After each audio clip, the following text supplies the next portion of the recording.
दोस्तों, काविशी Jameel news channel में आप सभी का हार्दिक स्वागत है।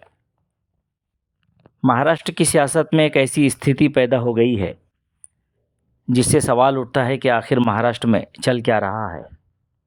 क्योंकि पिछले 15 दिनों में मंत्रालय और विधान भवन के बीच झड़प की ये दूसरी घटना है।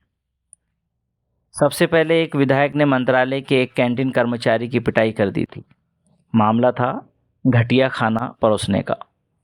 और उसके बाद अब बीजेपी विधायक गोपीचंद पडलकर और शरद पवार गठ के विधायक जितेंद्र आव्हाड के कार्यकर्ताओं के बीच झड़प देखने को मिली।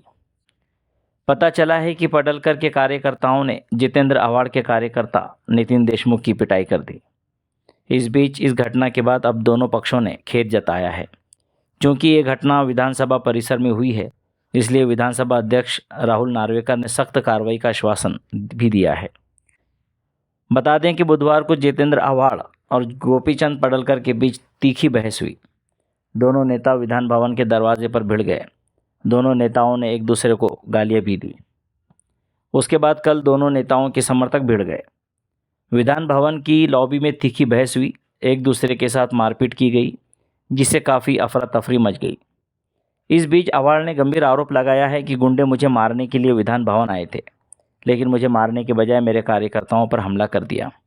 अब संभावना है कि यह मामला और भी गरमाएगा। दोस्तों, विधान भवन एक ऐसी जगह है जहां कायदे कानून बनाए जाते हैं, जहां जनता के हित के फैसले लिए जाते हैं।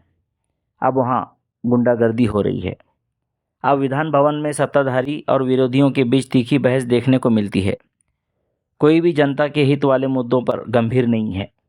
ऐसा लगता है जैसे जनता ने उन्हें मारपीट, गाली गलौच और एक दूसरे पर कीचड़ उछालने के लिए ही उन्हें असेंबली में भेजा है। कुछ दिनों के लिए अधिवेशन चलता है और जहां उन्हें जनता के लिए अच्छे फैसले लेने होते हैं, जनता के हित की बात तो दूर, वहां सारा समय लड़ाई झगड़े में निकल जाता है। एक दूसरे पर आरोप लगाने में अधिवेशन को ख़त्म कर दिया जाता है और जनता के टैक्स के लाखों करोड़ों रुपयों की बर्बादी कर दी जाती है। आप सभी से सवाल है कि क्या इसी तरह महाराष्ट्र की जनता का भला होगा? अपनी राय कमेंट में ज़रूर बताएं और साथ ही काविशी जमील न्यूज़ चैनल को सब्सक्राइब करना ना भूलें।